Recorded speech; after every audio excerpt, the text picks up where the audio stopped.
You know, you have to be very careful. I also can't harass a man. Because if it would have been a man, I'm harmless. I'm harmless. but Sifuna was peaceful. Now you have aroused him. I don't know if that is the correct word. Chair, you're now getting even into more problems. I'm sure English is a problem. You have roused him. You have awakened him. Senator Sifuna, you wanted to make an intervention. I just wanted to give the auditor guidance. When you use the word document and we are confused as to which document, you don't have what you have. You just say, we have original copies of the payment vouchers, the project files, bid documents.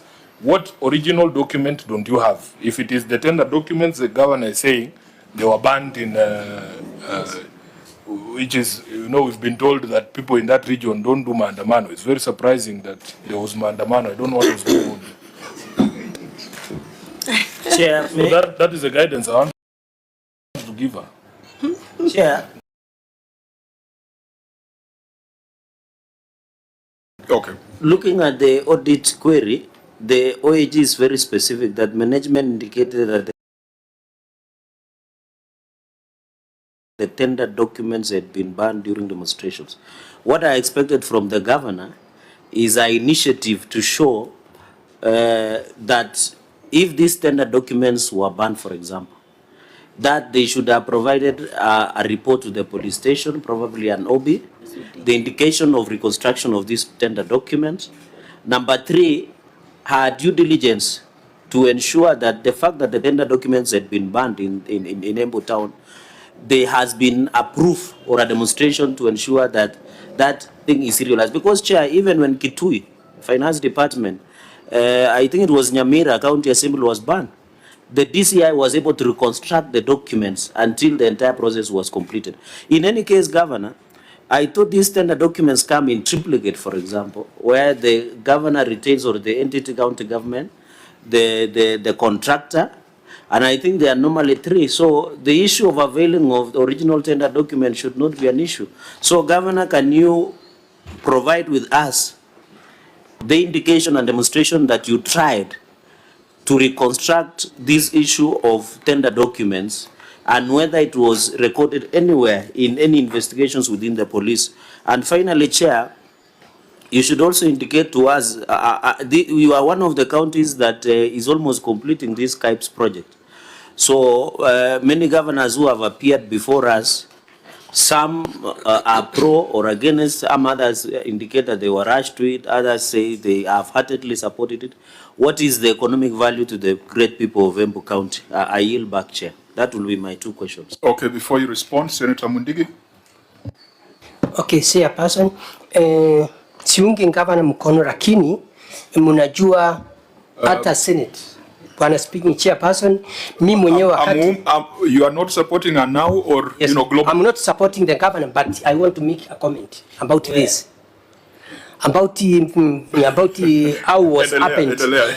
Wakati moto iliingia kwa katika maandamano ikachoma ile county office, mimi mwenyewe niandika statement na nikaleta kwa Senate na nikasema security pia team iende ifanye upelelezi, na hapo tutunde hajaenda kuangalia ile nyumba. Kwa hivyo nikusema ukweli, nikiwa senator wa Embu County, ati nyumba ilichomeka na ikachoma document zote.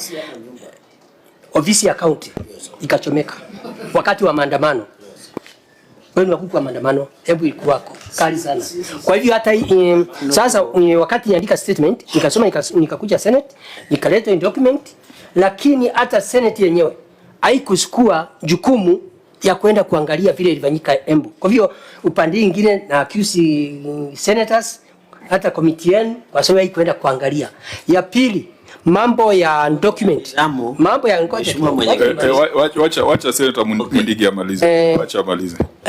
Hiyo industrial park, industrial park ya Embu County, industrial park ya Embu County iko around 85 to 90% kuisha. Problem ni document, lakini natoa ushuhuda ati ofisi ilishomeka.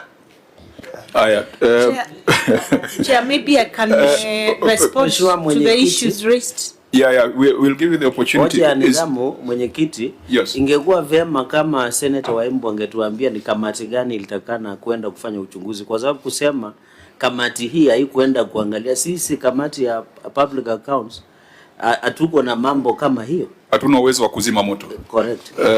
Senator Lelekwe, then Senator Dula. Chair, I think it will be easier for us to construct to get that tender documents from the contractor. I believe the contractor is there. That's why you are reporting that 80 to 90% of the project is almost complete. So we can be able to get that document from the contractor. Chair, actually, in our meeting as we were going through this report with the team, I did actually tell them that it is possible to reconstruct that tender document by talking to the contractor, because they must have a copy of the tender document. Governor, so, that dawned on you just this week? When we went through it, because I had hoped that they had reconstructed, but they hadn't. Yeah, because, we had agreed quite a while back. Because you see the danger, you are paid to 19 million in that year without a tender document as a point of reference. So the reconstruction is not something that it should not have been a eureka moment just this week.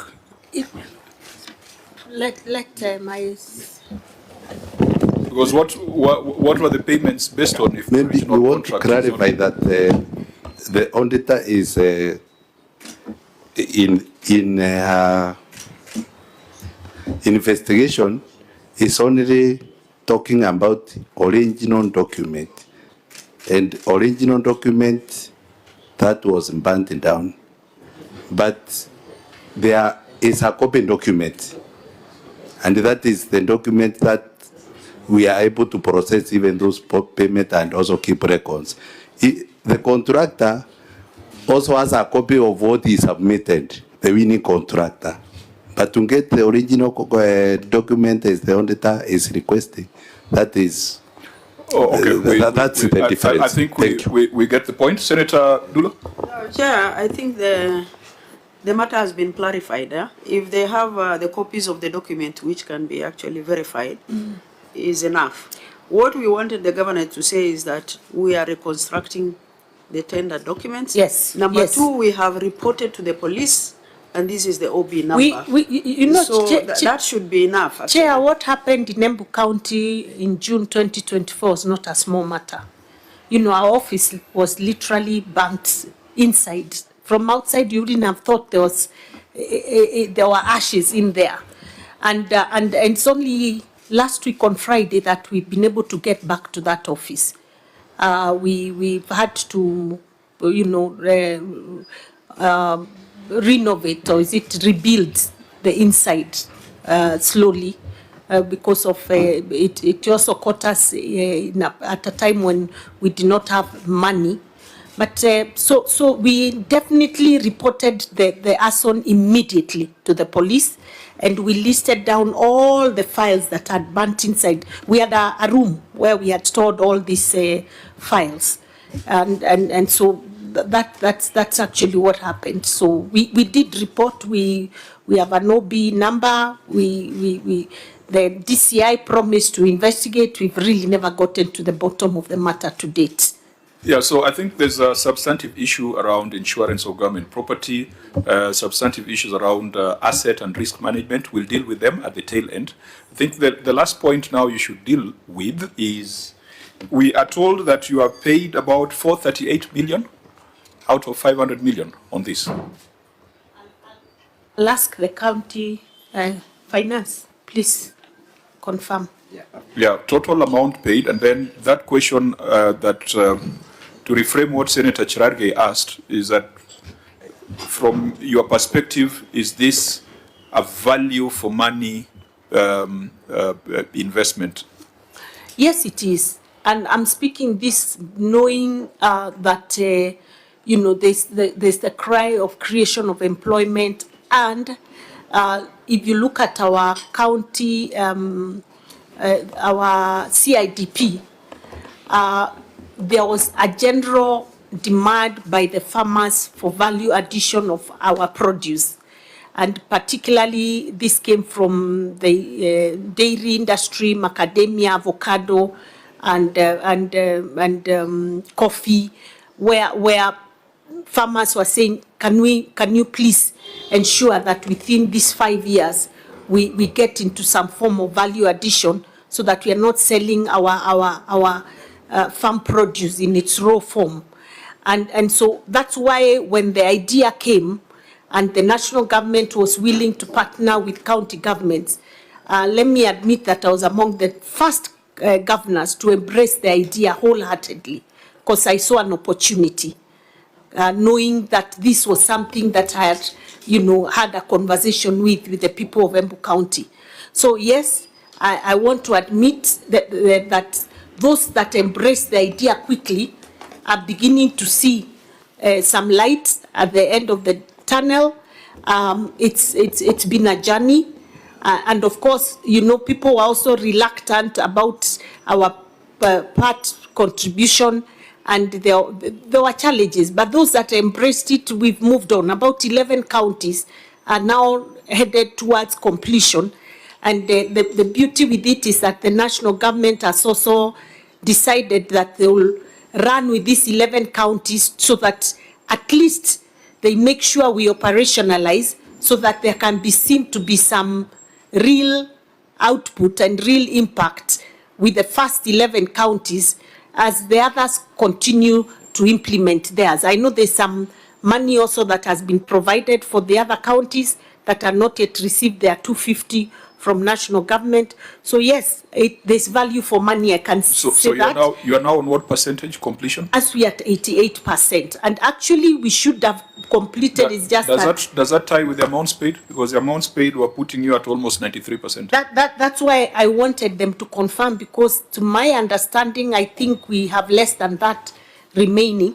Yeah, CEO, maybe just the number. Yes, I want to confirm that as at in June 2025, we paid 416 million. 468. 416. 416. Yes. So that puts it at almost 90% in terms of the certification.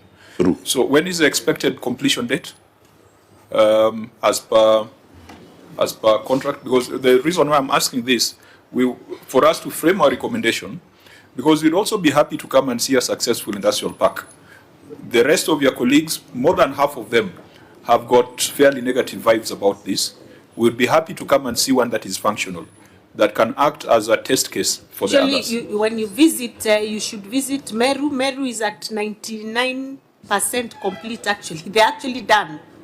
It's now operationalization. So you are at 90%. By when can we visit and see an industrial park in action? In action, I'm not able to tell you right away, because what we are at the stage where now we gave out the value chains, and we have developed our value chains and come up with investment plans that we've been developing between ourselves and the national government. Now, the national government is currently planning on how we can get the equipment that we need, where we want to do it ourselves or help small business people to come and do value addition, common user facility. They are willing to help us with the equipment for that. So Governor, for the 500 million, as per that contract, when is it supposed to be delivered? Before we go into the value chains? We should be completely done in another 2, maximum 3 months, because what's remaining are really exterior works, and there was a whole issue around waste management that hadn't been properly thought through, and that's what also is holding us a little. But we have people who are interested.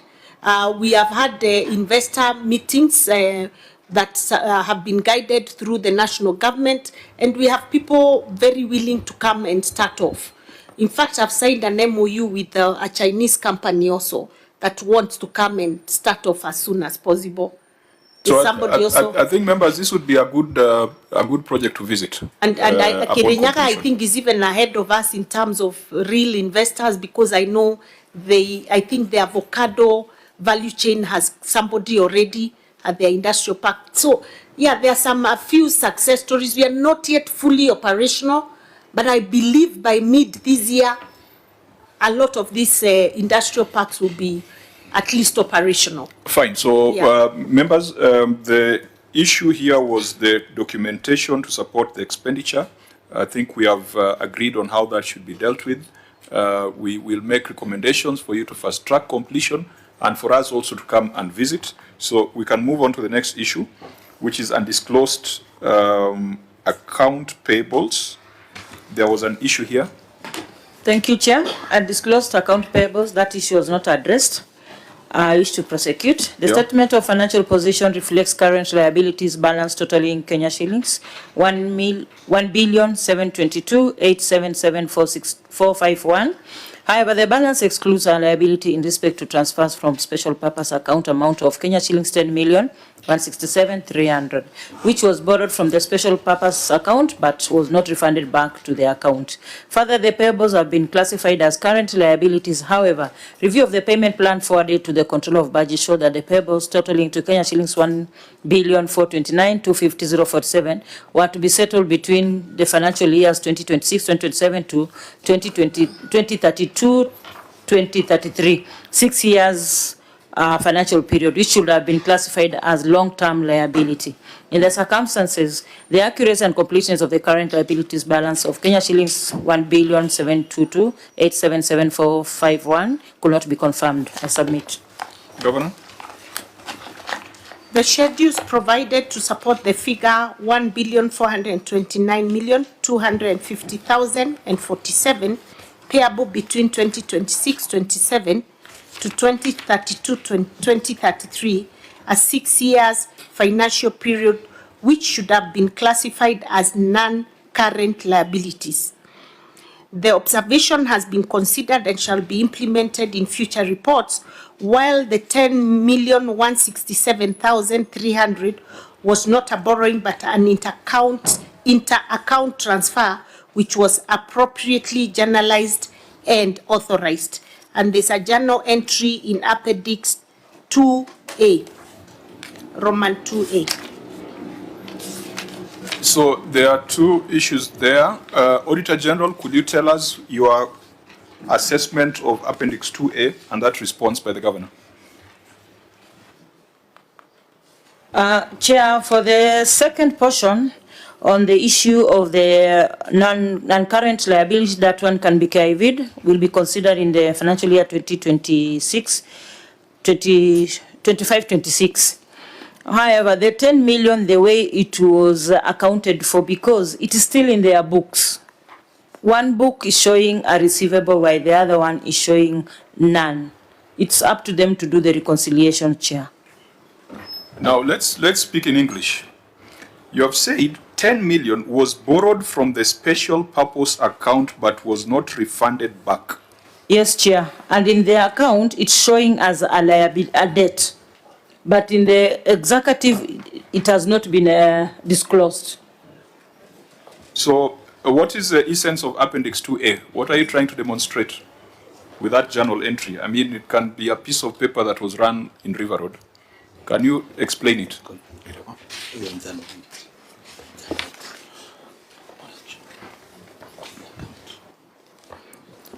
Thank you, Chair. Through the Governor, this was a transfer from one special purpose account to the recurrent account.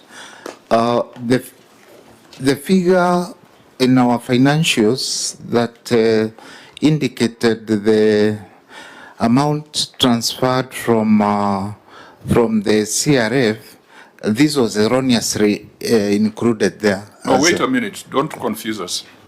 In this JV, you are debiting the KIPE account with 10.1 million, isn't it? Yes. And crediting your recurrent account with the same amount. Oh, yes.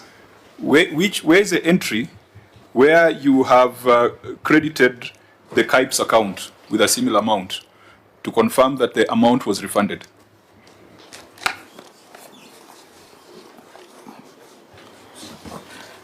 Because this JV just confirms what the Auditor General has said. Where is the entry that brought the money back?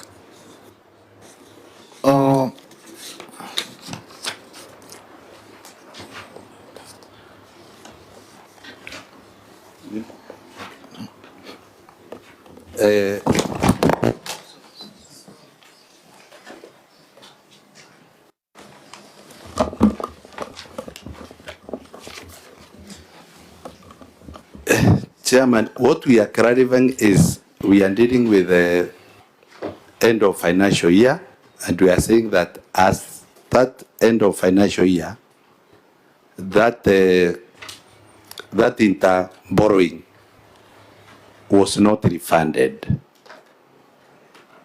and in our financial statement, that is what you need yes, to either demonstrate or you say we agree with the Auditor General, and therefore we make recommendations. Because it was in term borrowing, to collect that, we will do contra entry. No, this is not a JV. This is not just a JV. This is cash moving from a special purpose account to which the monies deposited are monies appropriated by the Senate. KIPES is a conditional grant. And part of the conditions is for you to open a special purpose account, just like Flocker. Now, what you guys are doing is that when you run out of cash, you go and raid Flocker, you go and raid KIPES, you go and raid KDSP. And this is a classic example.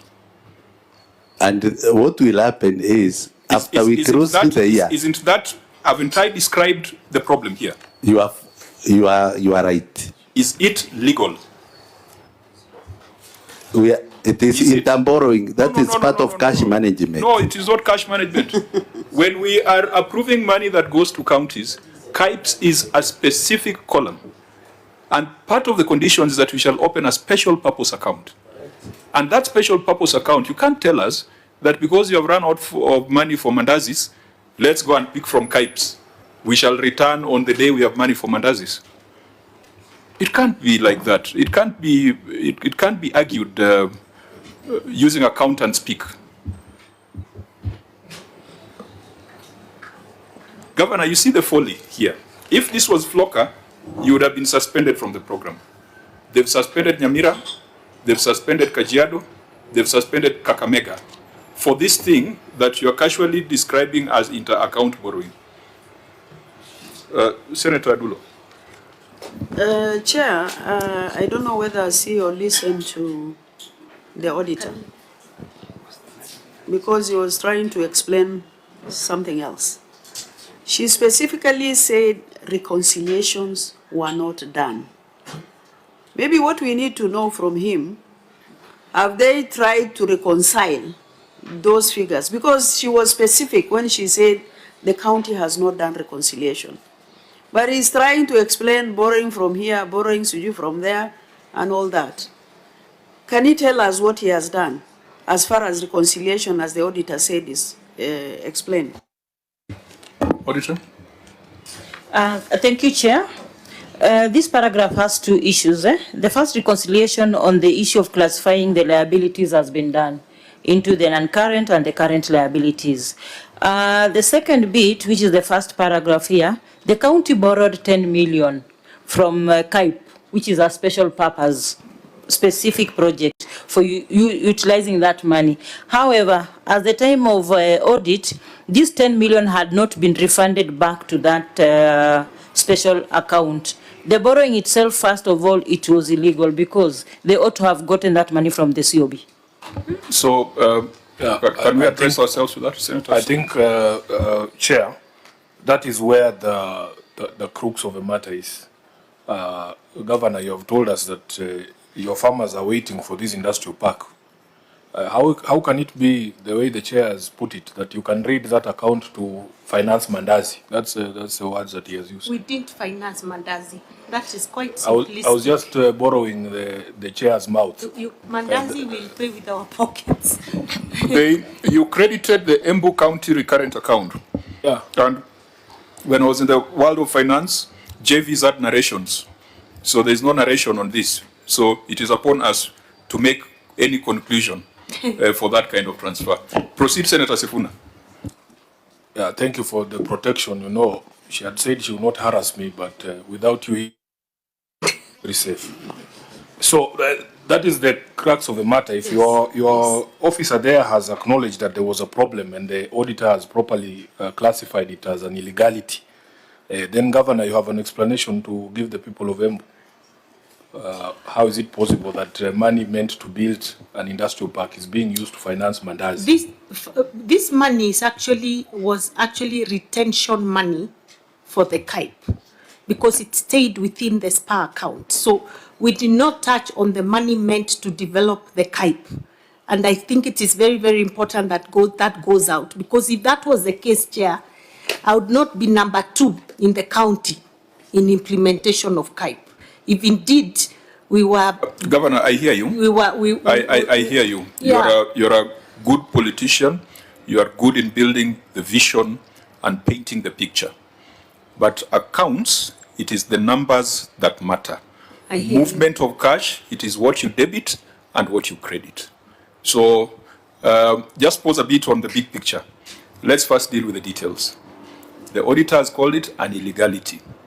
But the auditors also said you should have refunded it. So even if you were to close our eyes to the illegality, was there an entry to refund the money? The finance officer says that there was plan to refund this money There was a quarter. plan. It was supposed to be refunded. There was no way they were not going to refund, but they delayed the refunding. But we are going to make sure it happens When was the JV raised, transferring the money? Can you explain? And assure that you are refunding, please.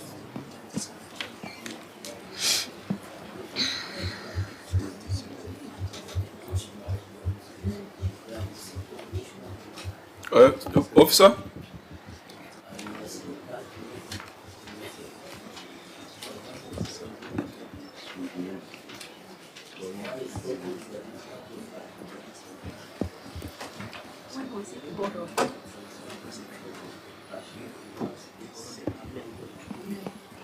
Officer, I thought I'm seeing the date here. Why is it taking you long?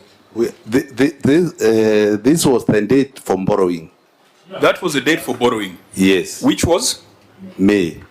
21st of May. May, yes. So when did you intend to refund it?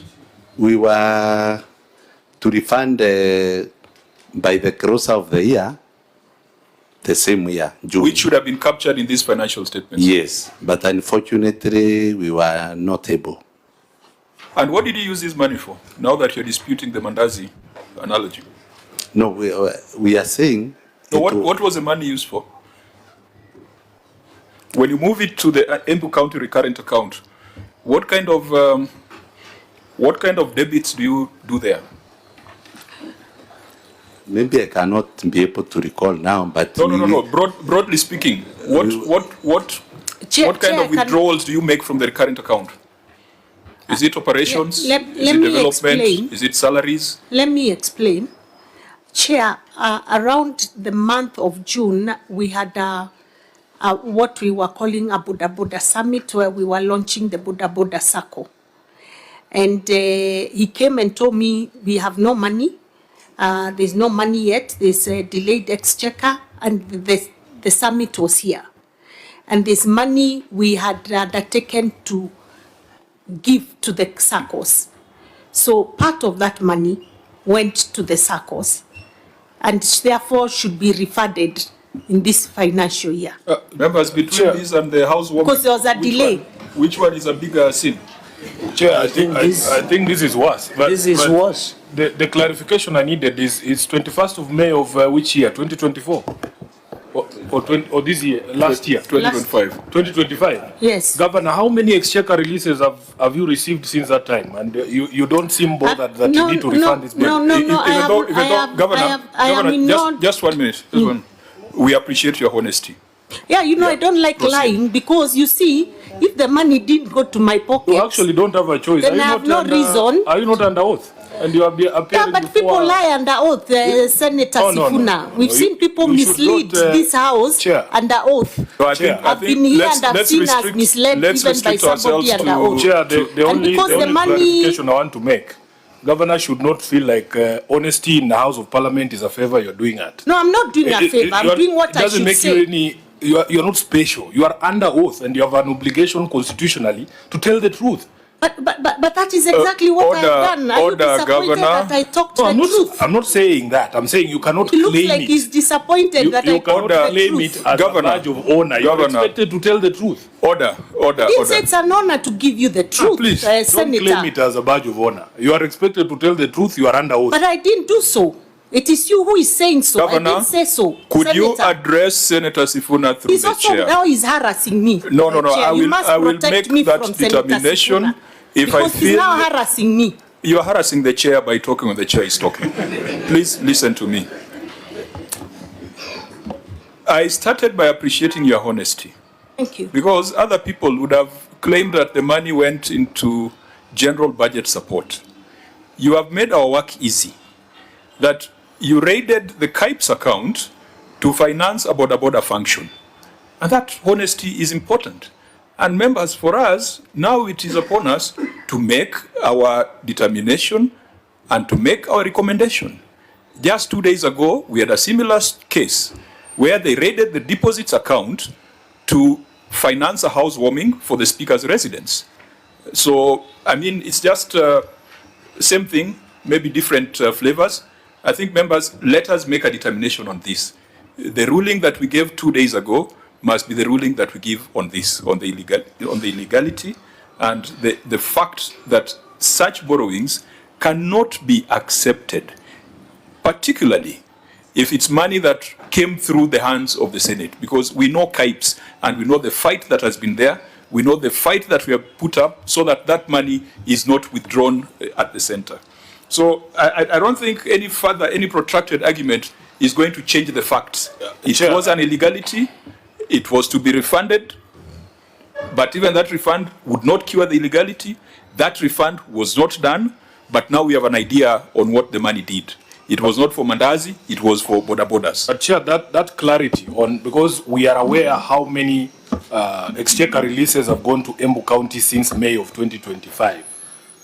We need an explanation as to why refunding this money to KIPES is not a priority, including, Chair, when we were in Mombasa just recently, the Treasury showed us a disbursement schedule, and I believe there was money that was released to Embu County this month. So how is it not a priority to refund something? And it is you've already broken the law.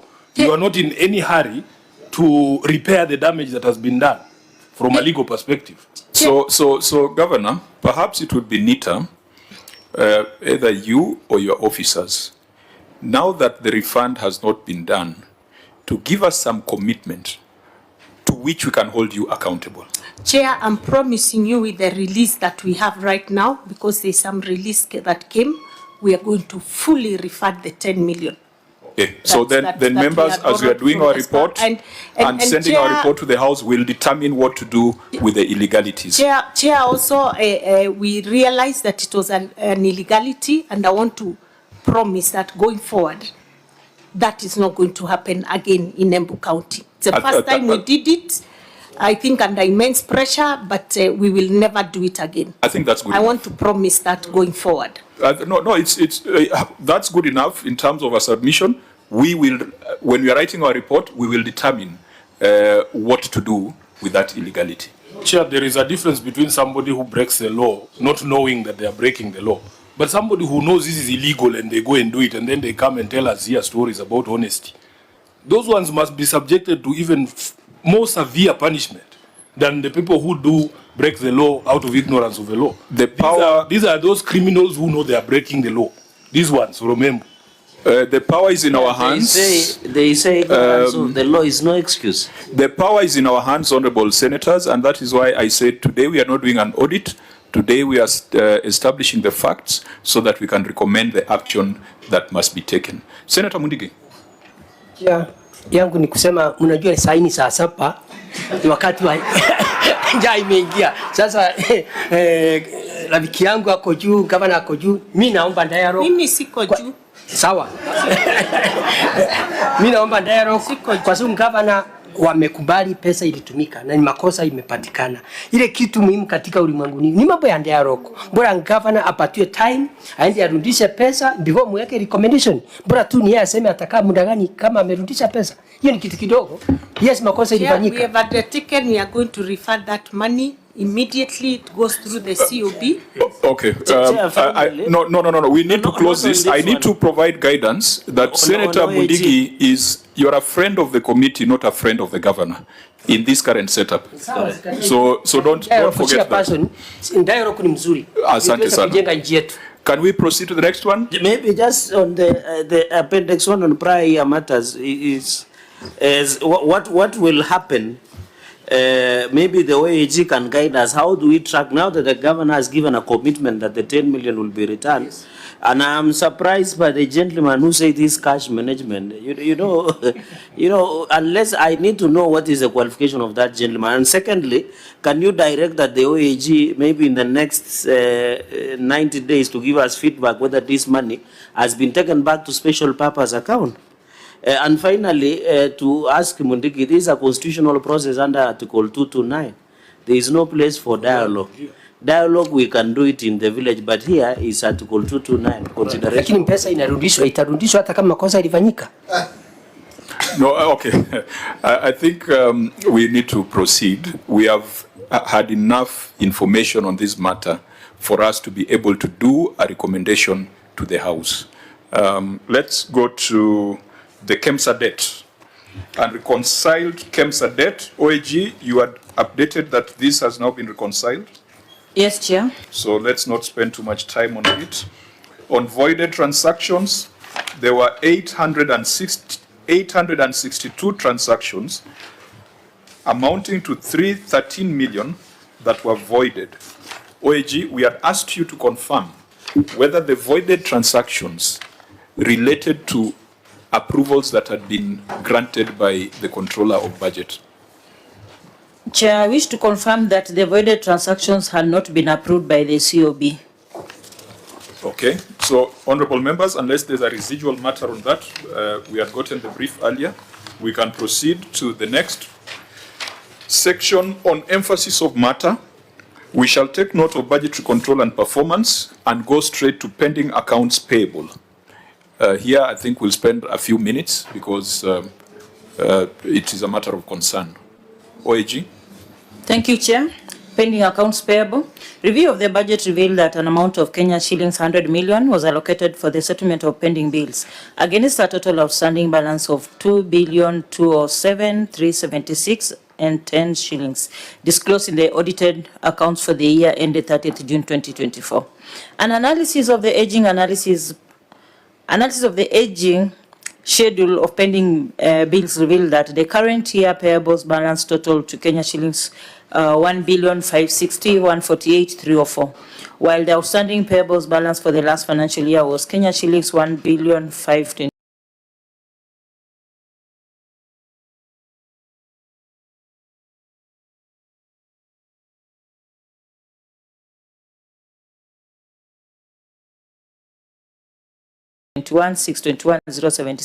This represents 38,527,228 or 3% increase in the pending bills from the financial year 2023-2024. Further audit review of the payable schedules revealed that as at the end of the third quarter of the financial year, the outstanding balance of the accounts payable was Kenya shillings 1,748,082,570. This indicates that the payables were not settled as first charge on the budget. Failure to settle bills during the year in which they relate distorts the financial statements and adversely affects the budgetary provisions for the subsequent year to which they have to be charged. I submit. Governor, your response? The management has endeavored to settle the accounts payable through budget 23 being paid out in the year under review. There was, however, an additional bill of 333,718,734.46 attributed to the shortfall in own source revenue. Appendix 3, movement schedule. Auditor.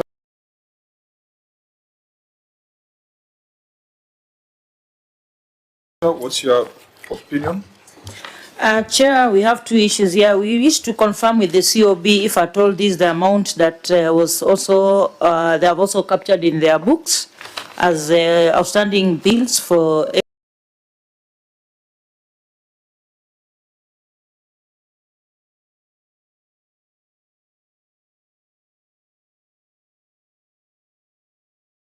Embu. And number 2, they need to give us the current status on how much they have paid. COB, do you applied your mind to it?